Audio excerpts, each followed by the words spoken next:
To wilderness survival. Somebody later suggested this would have been a more attended talk had we called it Engineers Gone Wild, but it was after the fact, so here we are. So what I want to cover today is I want to cover practical survival for people who aren't seasoned wilderness people. If you're a seasoned wilderness person, I guarantee you'll walk away with several things you didn't know today. I think there's a lot of focus on the survival kits that exist are in the area of, here's how to make a fishing line and blah, blah, blah. And the reality is that if you're lost and somebody knows you're lost, there are people looking for you, and that's search and rescue. So actually what I want to do is I want to present this from a perspective of how do you sustain yourself and how do you make it easier for us to find you. If in fact you go someplace and you haven't told somebody where you're going and you haven't told them when you're going to be back, some of this may not apply. So the first thing is dressing in the wilderness. And we say in search and rescue all the time, cotton kills. And it draws a lot of, there was one right there, a raised eyebrow, like cotton kills, how can that be? Well, what you should wear in the wilderness is 100% non-natural fibers or wool. Cotton is really the worst possible thing you can wear. When it gets wet, it stays wet and it holds that moisture right against your skin. And certainly in this area, the thing you'll be fighting the most to sustain yourself is keeping your core temperature up. So if you actually are wearing cotton and it's gotten wet, you'd be better off naked. Don't recommend that approach, but you'd be better off naked. So first of all, we tend to wear, in our wilderness kits, we tend to wear a mix pant on the mouth. It's called a BDU. Stands for battle dress uniform, but it's not camouflage.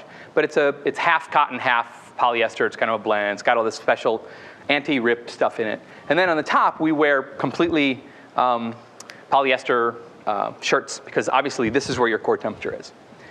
Core temperature, I should actually define, is really not your core. People think this is your core and you got to keep this warm. It's really this. There's really three organs that you care about in this context. There is your heart, your lungs, and your brain. And when those three, when they start having troubles, everybody starts having troubles. So you'll often see people talk about if your feet are cold, put on a better hat, because this is where you lose most of your heat from. So we'll go into that a little bit more. So what we'd like you to wear in the wilderness looks like this, because when we're trying to find you, we want to know where you are. And this might be batteries not included, but actually we tend to wear things like this. Long sleeves, they don't have that in long sleeve, otherwise I would have shown you that one. But we tend to wear this because the reality is when you need to stay warm, you need to stay warm. So you need long sleeves. Anytime we're doing searches, they're always where there's more poison oak than you can ever imagine. So if you want to know how to avoid poison oak, come talk to me later. And choosing bright colors is really great. It actually brings up an interesting conflict, which is that if you choose colors that happen to be similar to the colors of pollinating flowers, you will attract bees. So be aware. I don't know that this color is found in nature, so you may be okay with this. We do sometimes things called PSAR, which is a funny phrase. It stands for Preventative Search and Rescue. And the idea behind PSAR is a small amount of education can go a long way to having people just not get lost. So I'm going to start with how not to get lost, which sounds really obvious, but there are some things that you don't realize until you've actually experienced it. First of all, things look different. When you left on your walk and the sun was just coming up, things look a lot different when the sun's going down. So the perspective of the sun is going to change the appearance of the terrain. If you're on a trail, and I think some of you have probably had the experience of walking along on a trail, and you'll get to the end, or you'll decide that you're only going to spend 3 hours and it's been an hour and a half, so you're going to turn around and go back. You go back and suddenly you realize there's a fork in the trail. And it's like, where did that come from? I didn't see that fork coming out. Well, those are the kinds of things that catch people, because then they're really sure they know which of the two forks it is. And I think you'd be surprised that it's less than 50% they get the right answer. So the solution is actually a simple one, which is anytime you have a a terrain change. So if you're walking along and then suddenly you're kind of going uphill and then suddenly you flatten out, or you're walking along and suddenly you start to dip, or you're walking along and it starts to bank to the left, or you're walking along and it starts to bank to the right, stop, turn around, and see what it looks like going the other direction. That is probably the most important thing. If you don't learn anything today, that's the most important thing. Well, next to telling people where you're going and when you'll be back. It's surprising how many people actually don't realize they're lost because they're sure they know their way back. And then by the time they realize they're lost, it's starting to get dark, and then it's a much more dangerous situation, not only because of the cold, but because they're not equipped to actually deal with the fact that it's going to be dark and they're going to be trying to sustain themselves. So it's often better to figure out that you're lost and start acting within 2 hours from sundown. Rough way to check for 2 hours is you hold a hand at a distance, and 2 hands is 2 hours. Kind of a rough way to do it. Suppose if you're in Alaska, in summer, that can be I don't know, really big hand maybe. So let me look at my ordering here. Okay, so once lost. So I want to cover signaling, and I'm using somebody's kit here. But I want to cover signaling, and I want to cover it from a couple of different perspectives. And this wasn't the one I wanted, but.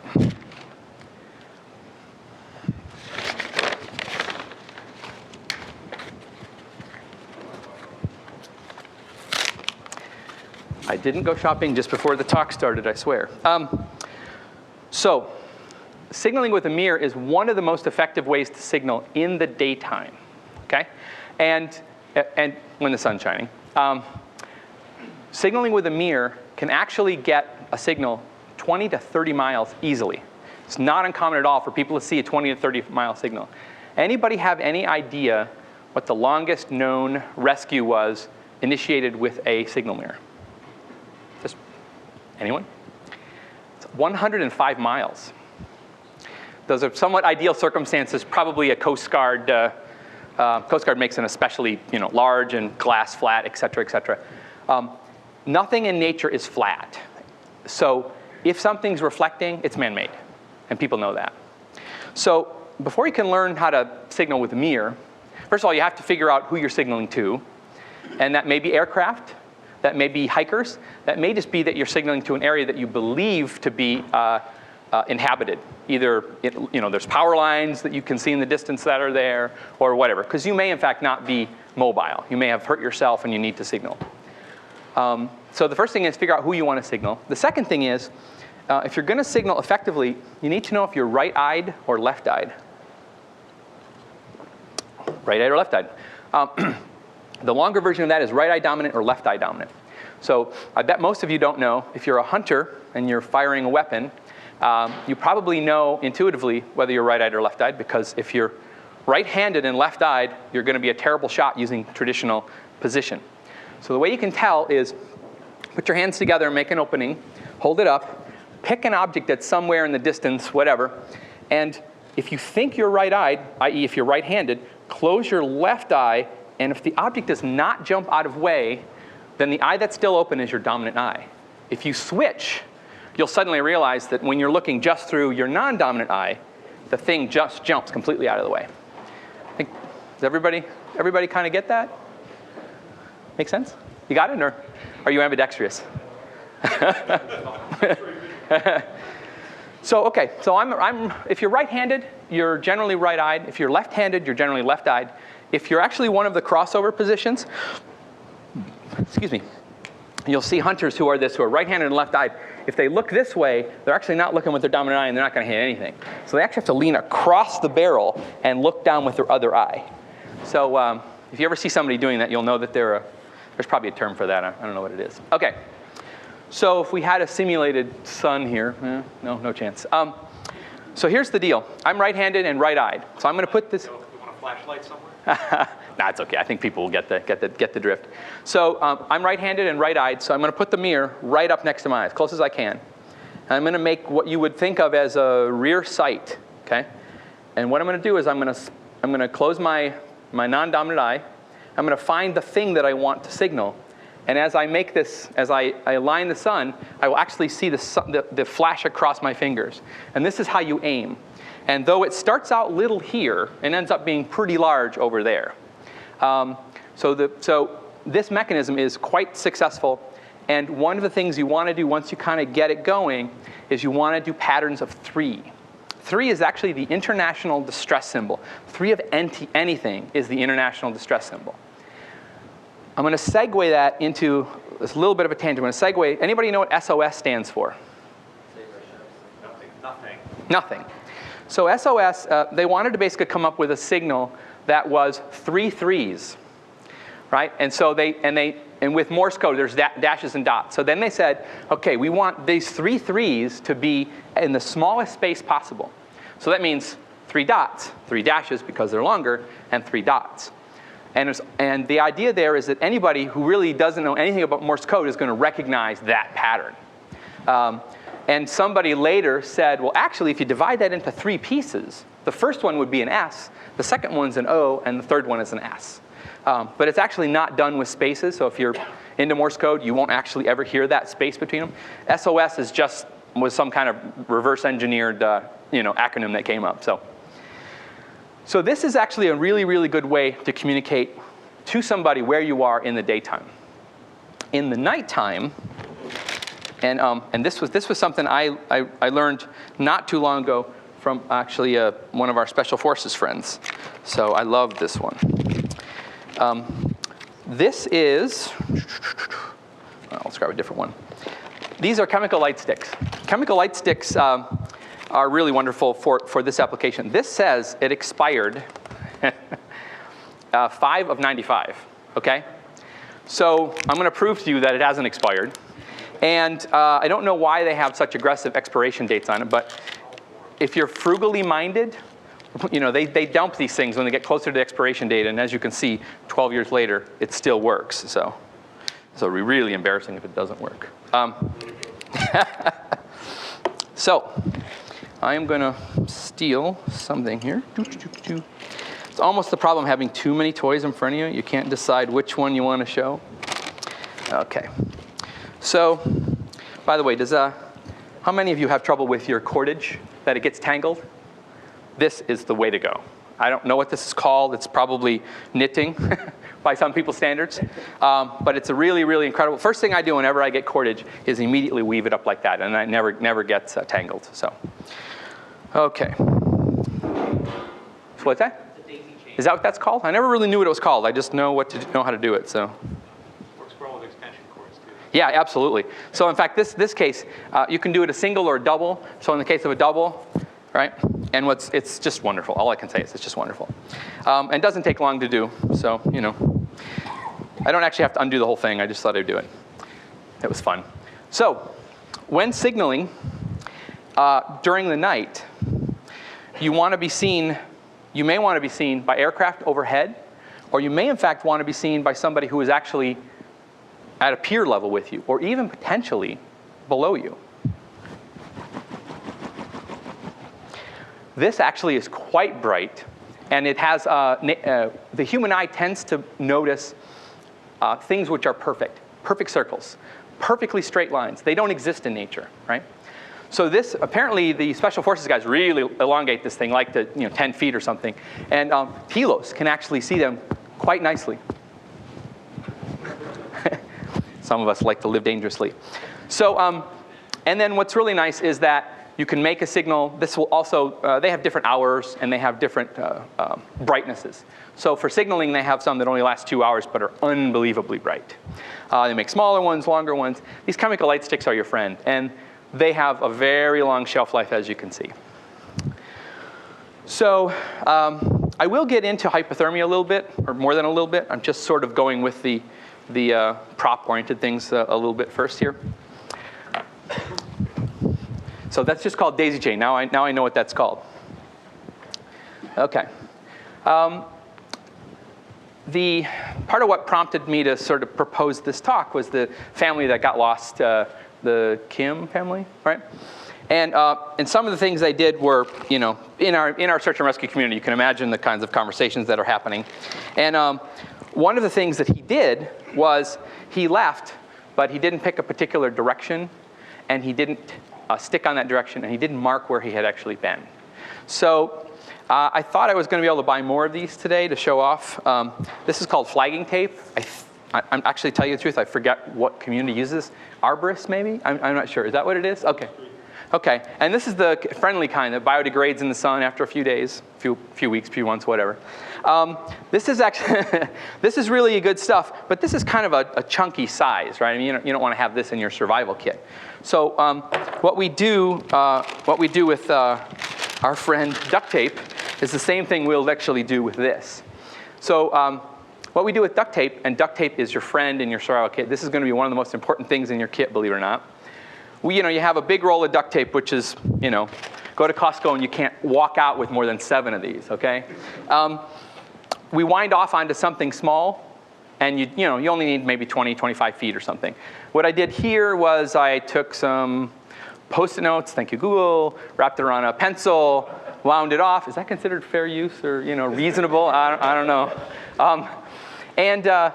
And so it's literally just kind of a soft cord center. But what's really nice is it's very small.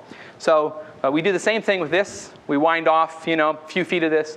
And the idea is every 100 meters, you tear off something and tie it. So that if somebody's following you, they're going to know that you're going to do it every 100 meters, right? So you can do that by counting steps. I tend to just count left steps. So, and what is it? I'm trying to remember what it is. It's like, I think I'm. Yeah, I'm trying to remember if I was like at 55. I'm trying to remember the numbers now. Was I at 55 or something? I forget. But the point is that sometime when you're near a football field, just kind of pace out, and you'll know kind of how far that is. And then you just literally tie this kind of stuff off, and it doesn't take much, and it's pretty bright. I really want them to make it in this color.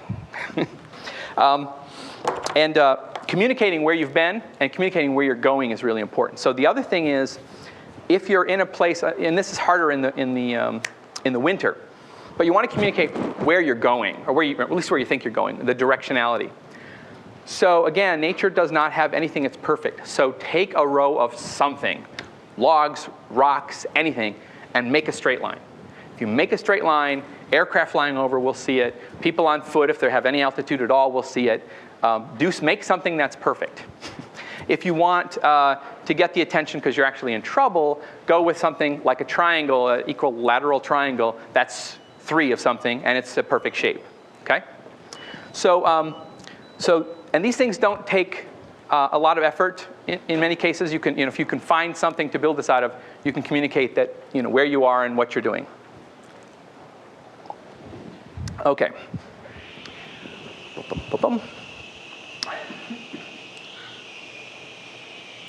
Okay, I'm going to jump around a little bit here. So anybody have any ideas what they do at refugee camps for purifying water? They have, a few thousand people suddenly show up, and they can't give them all hand purifiers. Anybody have any idea? Pretty close. I think I told you this the other day, didn't I? And you still got it wrong. They literally stop to a pool supply store on the way, and they buy 50-pound bags, not this size. This is the small one, by the way. 50-pound bags of chlorine and 50-pound bags of alum. Now, I've used chlorine for years, and alum is something new. I've never tried this before. Alum is a coagulant. Who was that told me? Thank you. I was like, it makes things stick together and sink to the bottom. So what they do is they basically take some amount of water, chlorinate it. Then once they've killed off everything, they put the alum in. That causes things to coagulate, settle to the bottom. If ideally you're in direct sunlight, you give it a couple of hours for the coagulant to dissipate. You can give it up to a couple of days for the chlorine to dissipate. Chlorine if left uncovered, will dissipate. So what you've killed off, you won't have to, if you're willing to wait a little while, you won't have to drink water that smells like or tastes like chlorine.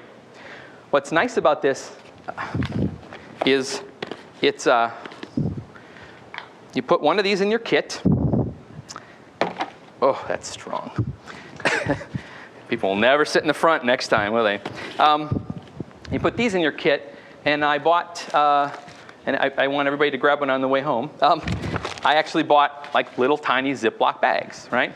Can you smell it? Is it that bad? Okay, I'll put it away. You guys get the idea, the size here. This will actually purify about 1,000 gallons. So just think about the space cost trade-off of that versus filter. They have to make sure it doesn't get clogged. They have to blah, blah, blah. That is bang for the buck, the best way to go in terms of how to purify water.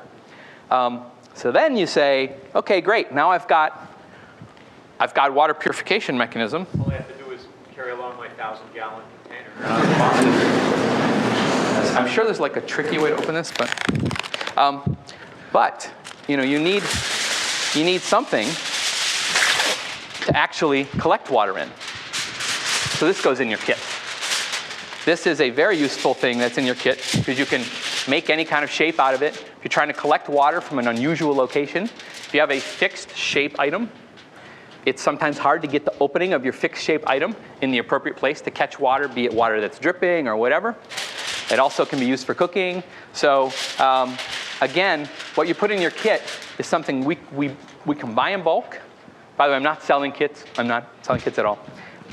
My theory here is that if kits aren't cheap and if they aren't small, people won't carry them. And if they don't carry them, they don't help them. So one of my goals here is to actually make the kits so small that they will fit.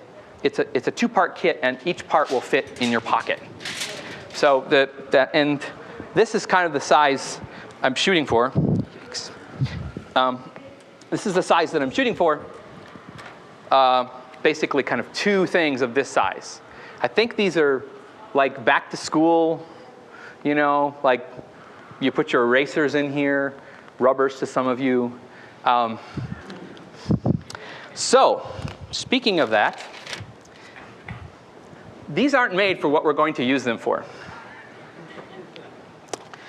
But they are tough. They're made for a rough environment. So make sure you get the kind without any of the extra goodies, okay? These are a great, compact way to carry water. Once you've collected it, you can put it in here and carry it. And according to the guy at the pool store, this is not so caustic that it will eat through this. It will take a couple of weeks for it to eat through it. You should be home within a couple of weeks. So we like to actually pick things in our search and rescue kit or in our survival kit that are multi-purpose, okay?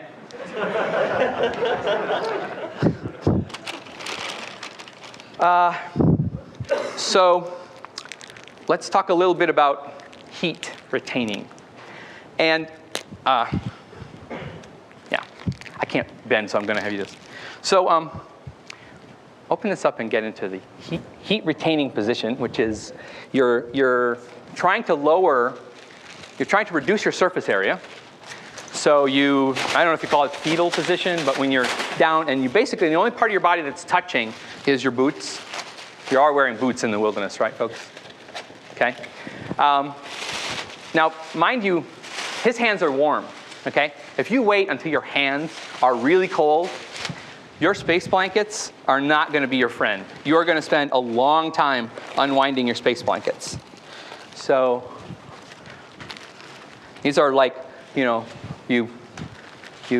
didn't leave, so there you are. What's that? Am I cowering here? Yeah. Now you just over your head, right on, right. And then you get down into this. Yep. And so the idea here is that you're actually lowering your total profile. These are wind resistant. These reflect your heat back. They are unbelievably light. I'm going to get it further back there. Got to get a better arm. Oh, over the fence. And also, this has a reflective side. Now, you should actually keep the reflective side in. But in fact, if you have craft or somebody coming by, you can flip this around. This is not something found in nature. So this also draws attention to yourself. Thank you. And if any of you have actually experienced space blankets, there is now a new generation. Not the ones I threw out are actually ones I had in my stock, but these are new generations. We can hand this around if people are interested. It doesn't crinkle as much. It feels a little more plastic, a little more it's a little more durable, so it's practical to actually make shelters out of that. It was a little harder with the pure mylar untreated ones because they were really noisy and really, once they start to rip, they really go. So. Question about the chlorine. Say again? Question about the chlorine. That's enough to treat 1,000 gallons? Yep. How do you put a safe amount? Because chlorine is poison in too much. You got it. Now if I can find that toy.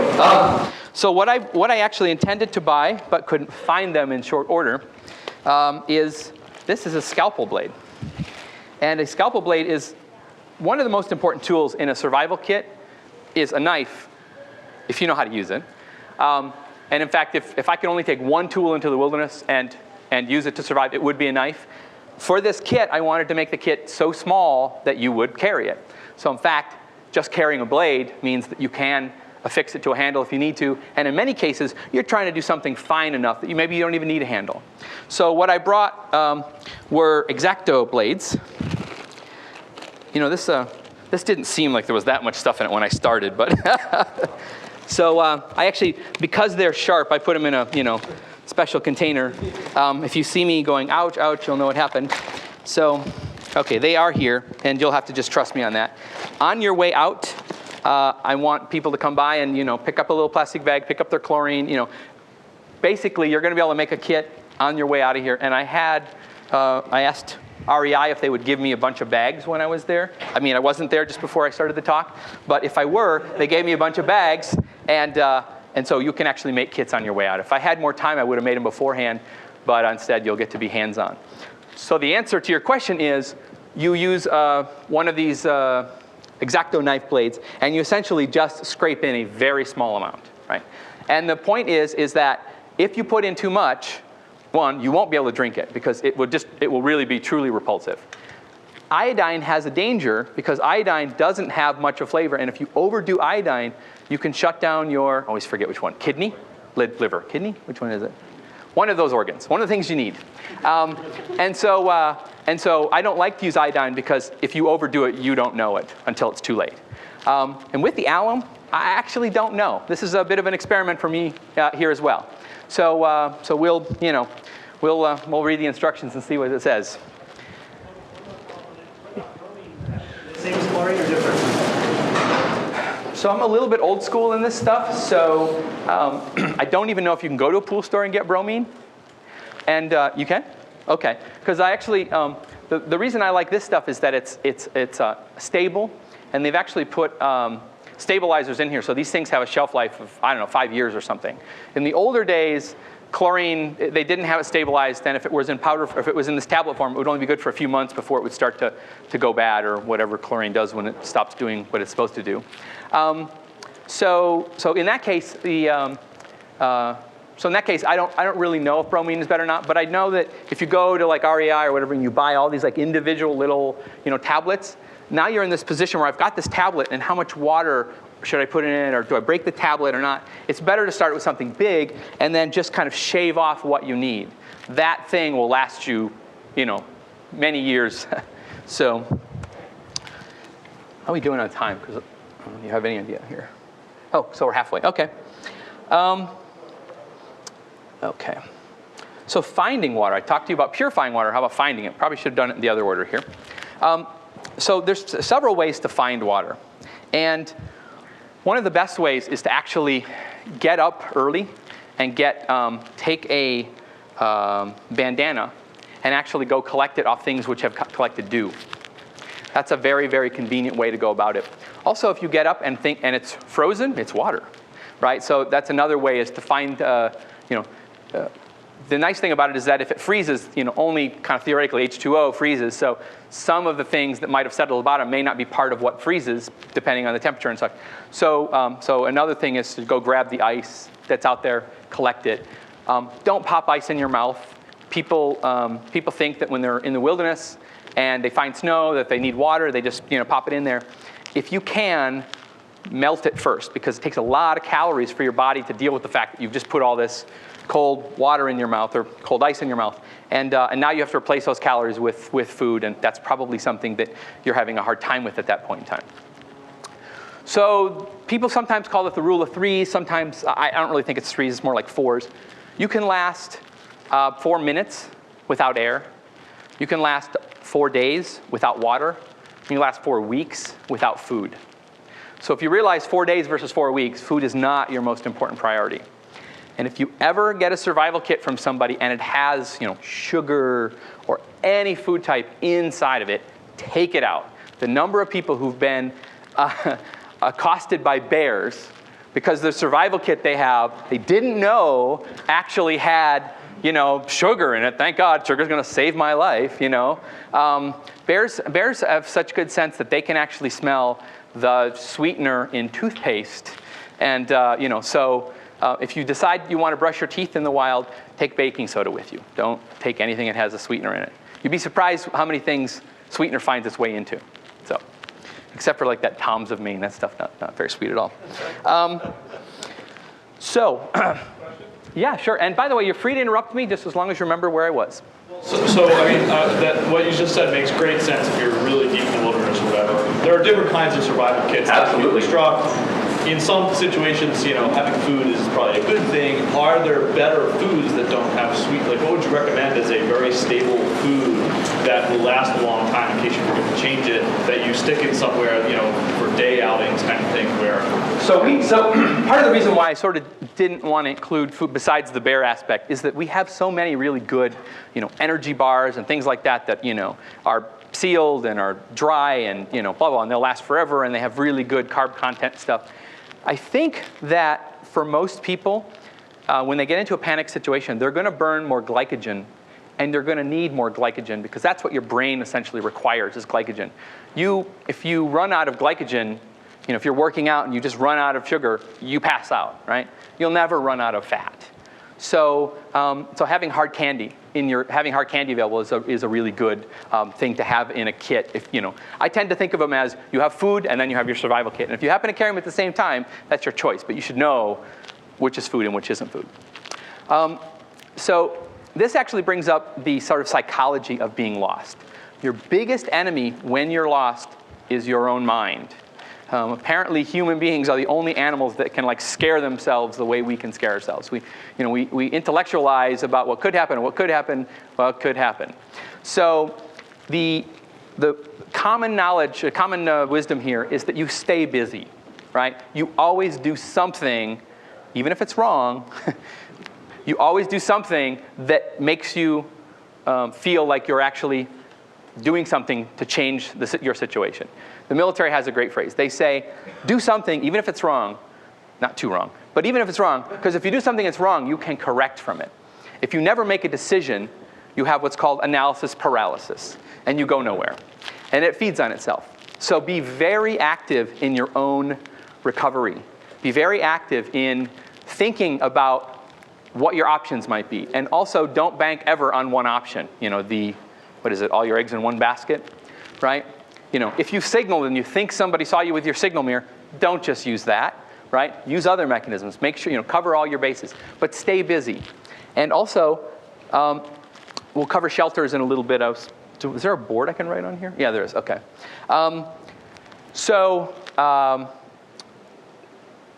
When you build a shelter and when you end up spending the night in the wilderness, and maybe you can comment on this. And by the way, please chime in if you have a different experience.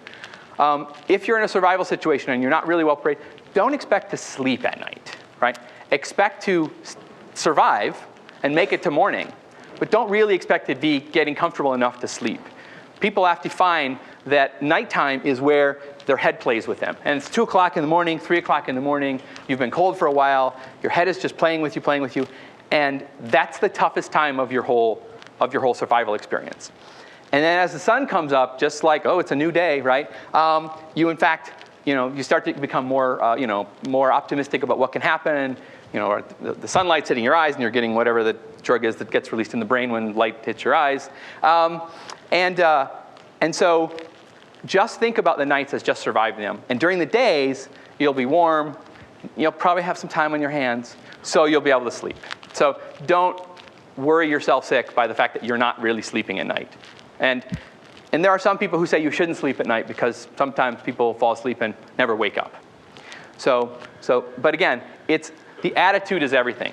The guy who, That's something to worry about. yeah. Rewind. The gentleman who cut off his own arm because he had to get away from the boulder that had crushed his arm and everything. So several semi-scientific studies came out afterwards to sort of determine what the personality is of a survival. What's a person who has a good survival personality? And again, it was sort of semi-scientific, but it was interesting. And the basic premise was that you have a broad spectrum of emotional capabilities. Like the person who's unbelievably passionate, but also really can be really logical and really, so if you have sort of traits that are on opposite ends of each other, then they sort of say that you have a wider range of things to draw on. So I was going to say bipolar, but that's obviously a whole different thing. But some axis, if you're on both ends of that spectrum of that axis, that's considered to be a really good survival trait. So don't hold it against us. The rest of us should just not go outside. Well, part of the reason I got into search and rescue and everything else was simply that I want more people to enjoy the outdoors, and I want them to have less worries that if things go awry, that they're really on their own. Because the people who are in search and rescue, this is all a volunteer thing, many ex-military, and it's really can be a pretty impressive group of people. This is all totally volunteer. This is their passion. And if you're into search and rescue, you train a lot. If you ever see me in a grocery store line and I'm waiting, I pull a piece of rope out of my pocket and I practice tying my knots. Okay? Because you need to know how to tie your prusik blindfolded. You need to be able to feel if your prusik is correctly tied. You need to be able to break the knot and retie it. So I have to keep my hands busy, and this is the safest thing to do in public. Did I say that out loud? Boy, there's so many toys in here. So by the way, if you ever decide to include matches, and by the way, I don't really think matches are that important, believe it or not. I think unless you really know how to build a fire, and unless you know all the various things, matches are going to give you false hope. Because you're going to be like, oh, I'm just going to create a fire. I got matches, right? There's more to starting a fire than matches, right? So in the respect of you stay dry, you stay out of the wind, you seek shelter, it's a rare situation where you're actually going to require matches to survive a night. It might make you more comfortable, but I think the false hope of trying to create a fire, not creating it, and then having that big letdown, oh my God, I didn't create a fire, I'm in big trouble, that's actually much worse. So I have matches, but don't worry about them. This is an ace bandage. And I love ace bandages. And if you're ever in the wilderness and you get hurt, an ace bandage is your friend. But we like to do things multi-purpose. Sometimes we call it highly repurposable. An ace bandage is, kind of a generic thing. The best way to carry an ace bandage is in the shape of a t-shirt. And you just cut, you spiral cut, and you end up with an ace bandage. So, and if you're lost, you should probably be willing to cut up your t-shirt. That non-cotton t-shirt. So, okay, I don't know if I brought this, but sometimes, and we do this in the field, we want to actually have a medical kit. I don't know if I brought it. We want to have a medical kit, and the medical kit is a personal thing, right? Depends on what you think you'll need, right? So if you're in fact allergic to bees, you better have your something I can't think of what it's called, the EpiPen. Thank you very much, which I was going to bring today. So you should have your EpiPen. If you're somebody who tends to twist their ankles, you ought to have an NSAID, non-steroidal anti-inflammatory drug. The best way to build one of these kits, and no, I don't think I have it here. Best way to build one of these kits is to actually go to Costco, get together with about 20 friends, go to Costco and buy the 400 count, 800 count, whatever they are.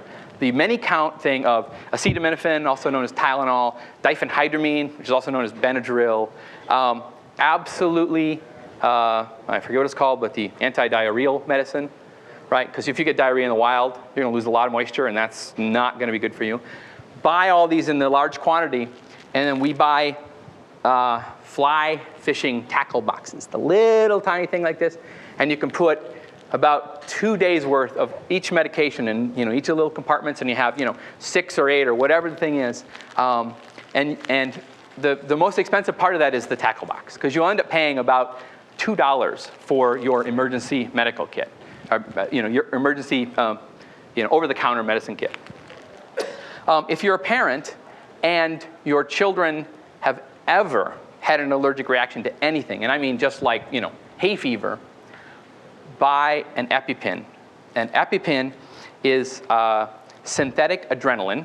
It's actually, the EpiPen is in a form factor that I think was designed by the Army. It's a self-injecting mechanism. So you inject in the leg. They make them smaller for children.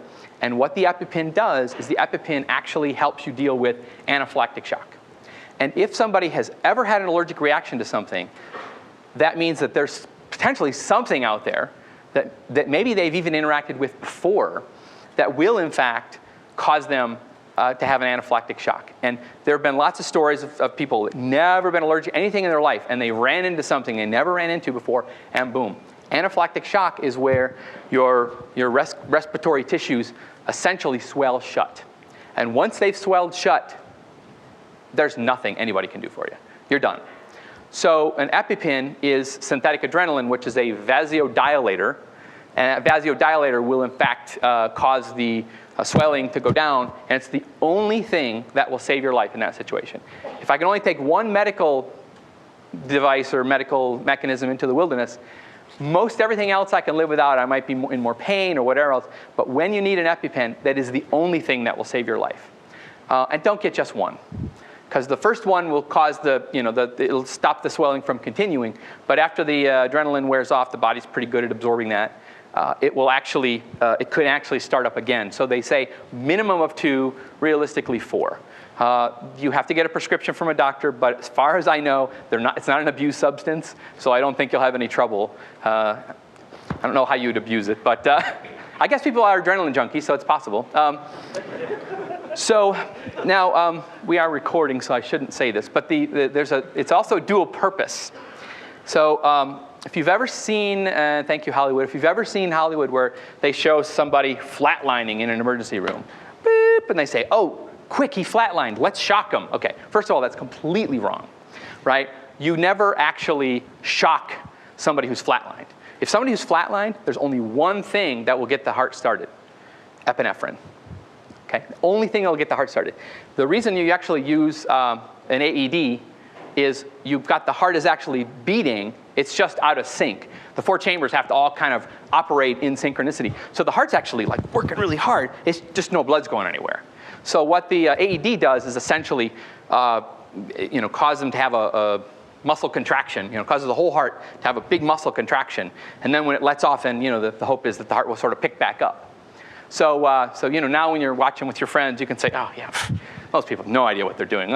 Shock them, So and then the EpiPen, if somebody's actually had a heart attack and you're out in the wild, and you know that their heart is actually stopped, technically they're dead. Okay? You only perform CPR on a dead person, by the way. They don't tell you that, but that's what it is. You only perform CPR on a dead person. So if the person is dead, there's not much you can do to make their situation worse. So if you have an EpiPen, and there's no beehives nearby, whatever, and then in the EMT tradition, I'm a wilderness EMT as well, and in the EMT tradition, we have protocols, so we can't do that. But what we can say is, I thought he was having anaphylactic shock.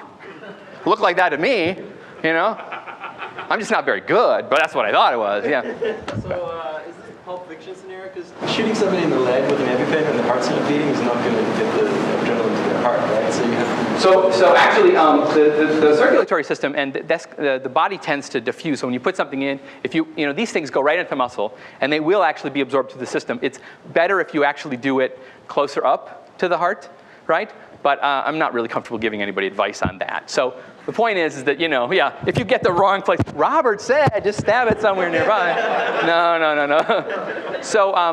So there, the body will, and it doesn't actually take much for the heart. It's really strange. When I did my EMT rotations, somebody come in and be like, the heart would stop, they beep, beep, and then pretty soon it's like, boop, and somebody says, okay, give them, I don't know, so many cc's of epi, and they, beep, beep, it just picks right up, and you're like, wow, and then a few minutes later it wears off, and it's like, boop, boop, boop, and they're like, okay, again, and so you do that 2 or 3 times, and you want the body to take over after a while, and if it doesn't, then we call it. But yeah, it's just one of these things you want to, like you can impress all your friends that watching television.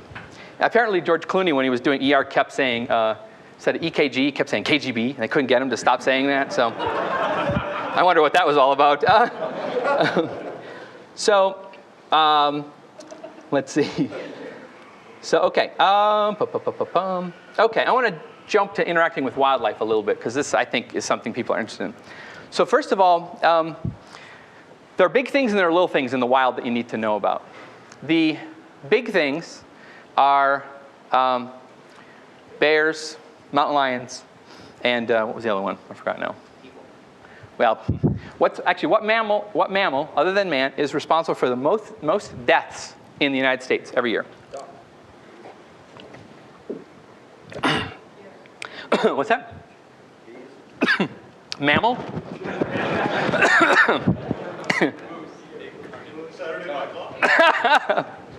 Deer. Yeah, I mean, they're not attacking us, but, it's worth knowing, right? So in a wilderness situation on route. So, okay. Oh, yeah, snakes, bears, and okay, I was just trying to think of what 3 I had. Okay, so I want to tell you an urban legend. If it is an urban legend, and it probably is, it's still worth hearing because the message is interesting. We shy away from snakes that rattle because they rattle and they're telling us, hey, get away. And so apparently in places like Texas, again, this may be an urban legend. In Texas, they have these things called rattler roundups, where they actually try to get rid of the great huge populations of rattlers. And the way they find these rattlers is by their rattles. So what they do is they are selecting all the ones that have rattles, and they're killing them. And so now you can get bit by a rattler, and that rattler does not have a rattle. So that may be an urban legend, but I think the point is still interesting and still valid. So, for what it's worth, sometimes think of the small rattlers. I don't know, rattlets. I don't know what you call them. But the baby rattlers also have venom, and they haven't actually. They're the teenagers. They haven't actually learned how to modulate the venom. So you can actually get more venom from a baby rattler than you can get from an adult. The adults can give you dry bites. They don't want to give up their venom because it takes a lot of energy out of them to create venom. So they'll if they're feeling threatened and they have some depending on the situation, they may or may not give you venom. But if you get bit by a little one, they may not have a rattle first of all at that point because a rattle is a function of as they get older. So any snake bite you should deal with as if it were venomous. In any situation, in any medical situation, when you are actually, if I get a cut on my arm, the rule of thumb is compression and elevation, right? This is the one place where compression and elevation is not what you do. Compression is bad because you're pushing the venom further into your system, and elevation is bad because now it gets to your heart faster and easier. So you actually want to do somewhat the opposite. You actually want to keep it below the heart. You want to keep that person calm, and you want to, whether you, I won't go into the whole X thing, you draw the thing, blah, blah, blah, you have cavities. But sometimes actually even putting it in cold water or cold surface will actually cause that part of the body to actually distribute that poison at a slower rate. So if you can actually slow down the absorption of it, depending on how much you got, that's actually okay. So let's see, bears. You can intimidate a black bear very easily. You should not try to intimidate a brown bear. Unfortunately, brown bears are not always brown. Black bears are not always black. So, and the way you identify them is basically by the shape of their head, etc. So, the thing with bears is that you do not want to surprise a bear. right? That's the thing. So if you're walking through the wilderness and you're by yourself and you think you're crazy for doing this, but just hello, Mr. Bear, anybody out there, blah, blah, blah. Just make yourself known, because the attacks that happen because you came up on the bear, you caught him off guard, maybe he's eating, maybe he's going to the bathroom, right? Because they're vulnerable then, and they know other people know they're vulnerable then. So there's a few situations where you're going to really inflame or young's there, mom's there, bad situations. So communicate just by speaking up, or if you have something which is 2 pieces of metal, just make 2 pieces, click 2 pieces of metal together. Some people put a cowbell when they hike. They have a cowbell. It just makes this kind of noise. No, it's not the dinner bell. It's just something that's not natural. It's not wood. It's not something the wind is creating by cruising through trees. And then the other thing is, if you actually come across a bear, first of all, don't run, because they have a fight-flight reaction. So if you run, it chases. It doesn't know why. It just does, right? And if you're really dumb enough to run, at least run downhill, because they're very tall in the rear. So if they're running downhill, they very easily lose their balance and roll down the hill. Okay? The bad news is now they're at the bottom of the hill, and they're really good at running uphill because of their body structure. So don't run. That's the first thing. The second thing is, if the bear and animals will probe each other, they'll kind of check each other out in the wild to kind of figure out what the territory is. Maybe a bear's never seen a person before, or certainly not with this color. So actually, so if the bear looks kind of interested in you, start talking to him. Doesn't matter what you say, obviously. But the thing is, the bear has essentially a differencing engine. And as he starts to get a little closer, you start getting a little louder, and you start getting a little more aggressive, and you start showing teeth. And the bear's like, okay, I got the message, right? But if you sit there quiet, right, you're sort of saying, yeah, come on over, buddy. So animals have a sort of way of negotiating, and you need to play by their rules when you're there.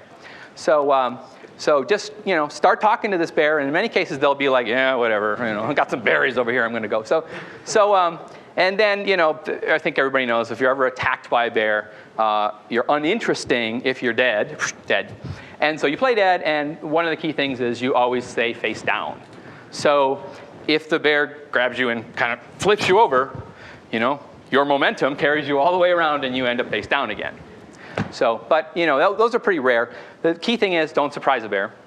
Mountain lions, we don't know as much about mountain lions as we think. It's a pretty solitary animal. They have one mountain lion for 50 square miles. If you've ever seen a mountain lion in the wild, you're fortunate. If you've ever seen a mountain lion and he's crouched and he's looking at you, you're not fortunate. So there's a couple of really important things to know here.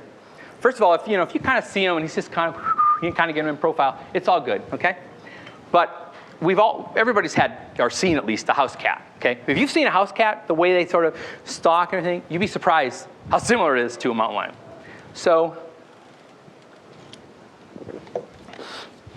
if the mountain lion, and they have incredible vision, by the way, if a mountain lion is in that position and he's looking at you, predators, by the way, always have their eyes their eyes always face forward, excuse me. If you're a prey, your eyes are out here, like a rabbit, the bottom of the food chain. Eyes are out here, right? But predators' eyes are forward. If a mountain lion is looking at you and you make eye contact with him, essentially you've been made. And it knows that, can tell based on this angle, it knows that you've spotted it. The worst thing you can do at that point is look away. Because what happens is, if you go, hey, Joe, that was the opening it had, right? So what you do is you're like, oh, crap, now, Joe, come here, And you bring your crowd together. Does anybody have a jacket I can borrow real quick? I want to just show. Thank you. So you bring your crowd together, and wow, that's a jacket, my God. Are you from Southern California? So you bring everybody together. So you create, and you bring the little ones behind, okay?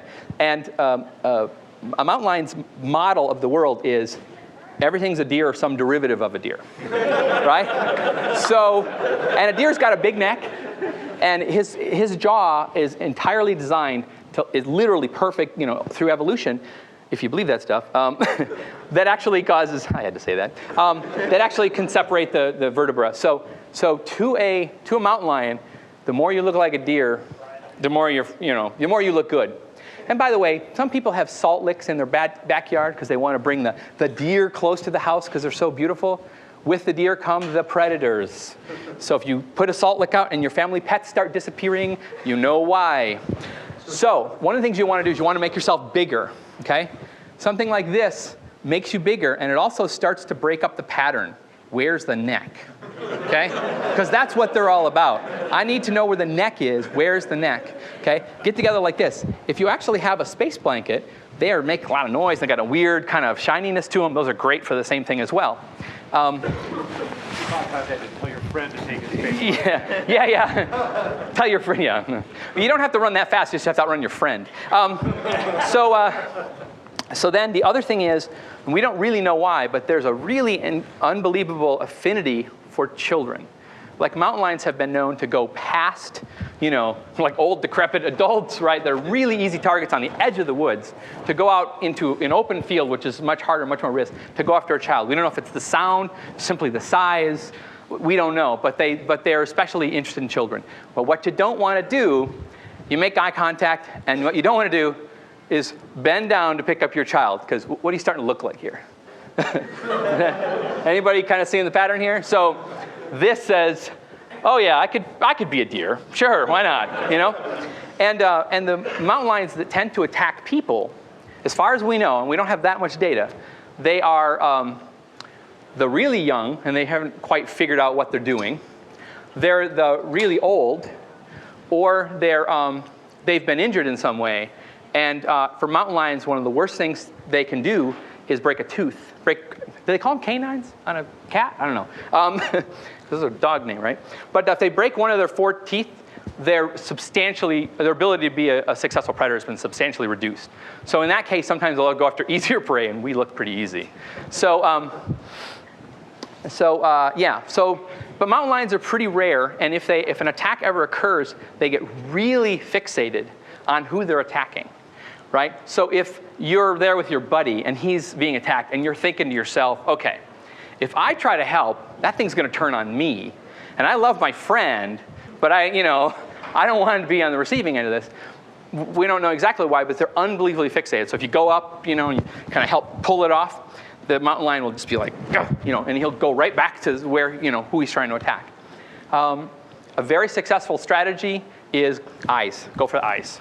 That's true, by the way, with people and eyes are, predator, if it gets a damaged eye, suddenly is seriously at risk. So don't try to pry the jaws off or, pick your knife and try to figure where the heart is. Those are, you could be there for a while, like where's animal anatomy, So what you want to do is you actually want to and they'll give up real quick when their eyes are in danger. So we're running out of time and there's always so much more to say. Yeah. Child SAR, put a whistle on your kids anytime they head into the wilderness. International distress symbol is 3 of anything, 3 whistle blows, 3 gunshots. I don't think you should send your kid in the wilderness with a gun, but send him in the wilderness. And parents, on your way out, come see me. I got whistles. I got lots of stuff, by the way, so on your way out. And kids have a tendency of hiding. They feel like they're in trouble. So search and rescue on a child is actually extra challenging. As a family, you need to have a family secret. A family secret, some phrase that it's a secret in your family. And only your family and friends of your family know this secret. And it can be anything. It can be like, Barney's left-footed, or, it could be, what your favorite pizza type, or just some crazy phrase. They tell us. Then when we're in the wild, we're walking around, and it can be a little funny. Oh, Barney has left-footed, Barney's left-footed, and the kids will actually then say, okay, this person knows my parents, and okay, I'm not in trouble, and blah, blah, blah. Kids are actually really hard because they literally try to hide from us. It's just the way kids are. So come up with a family secret and make sure it stays secret, and then you'll have something to give to search and rescue should that ever happen. I'm going to talk briefly about getting found. Do you hike downstream? Do you hug a tree? So first of all, has anybody been watching Man vs. Wild? So I have a lot of respect for him, but he does a couple things in there which are just crazy. You do not go down a mountain by going down the face of a waterfall on vines, okay? Most injuries in the wild actually happen near swift water. okay?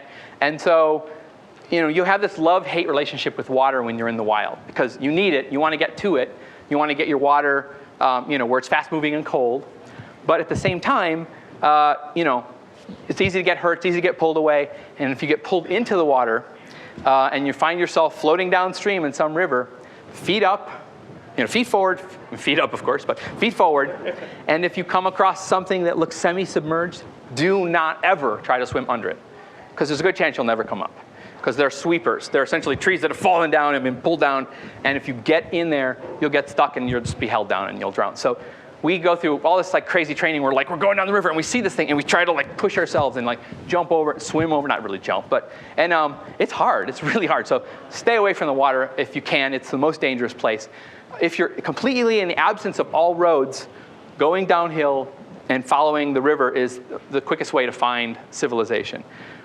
With children, they have a program called the Hug a Tree program, where if a child is lost, we tell them to stay put. That's where the Hug a Tree idea comes from, because they have a lot of energy and they can climb a lot of places we can't, and they don't tend to follow the profile, right? Like adults would be like, okay, what's the easiest way? It's I can go up this hill or I can go down this trail. It's I'll go down the trail. Kids are I'll go up the hill, So it's much harder to find them. So we just sort of say, stay put, assuming that somebody knows they're out there. So anyways, there's a lot more detail to cover. Sergey has actually asked me to give a talk on starting a fire with simple wood tools. So I think we may have another talk at some point in the future. And like I said, I have a lot of gear here, and I kind of would like people to come by and pick things up. We have plastic bags, which are should be part of everybody's survival kit. I have to show off this one thing if it's here. And this is the coolest flashlight I have ever seen. There's been a lot of advances in LED technology. So this is the flashlight. And it snaps onto a 9-volt battery. And depending on the battery and such, I think this is has 100 hours or something. It's unbelievable. And in fact, what people often say is, they replace their smoke detectors every year. And they pop it in, they take it out of the smoke detector, put it in here, and it's amazing. And this is actually the most expensive part of your kit. It's going to be $14. But everything else is $2, $1, $2. So again, I'm not selling anything. I just am sort of saying that these kits, when put together correctly, can be very inexpensive and very small, and thus people will actually carry them. Than some of you. So we're always learning, and in particular when it comes to interacting with wildlife, because there's only been 50 cases worldwide where we have actually any data on mountain lions, for instance. So yeah. But would people be interested in some kind of follow-up, something more technical, or I actually have only done about half of what I really could cover here today. I really didn't cover the kit as much as I was hoping. Well, everybody knows about whistles. I told them about the whistles, 3 things. Oh yeah, one last thing. Direction. All you really need is something teeny like this. This is a $4 watch band compass, okay? And the nice thing about it, it's small, you can carry it, and you really, when you're lost, you only need to know within about 1/8, right? I mean, you're not gonna, if you're off by 10 degrees, it's not really gonna make a huge difference. But if you actually, note your direction, you leave, let's say you leave whatever, the car, the house, whatever, and you head someplace. And then you decide, I'm lost, or I'm not sure where I'm gonna turn around and come back.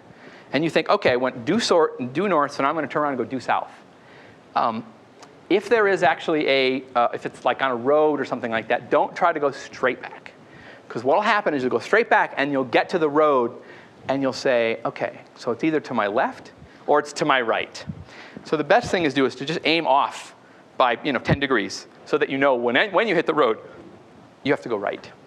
You'd be surprised how many people, they hit the road, they turn the wrong way, they go for a long distance the wrong way, because they're sure it's just around the corner, Must have been really off, must have been real. By the time they turn around and come back, they've really kind of lost the mental edge that they have. And these kinds of decisions, surviving has a lot to do with your mental position.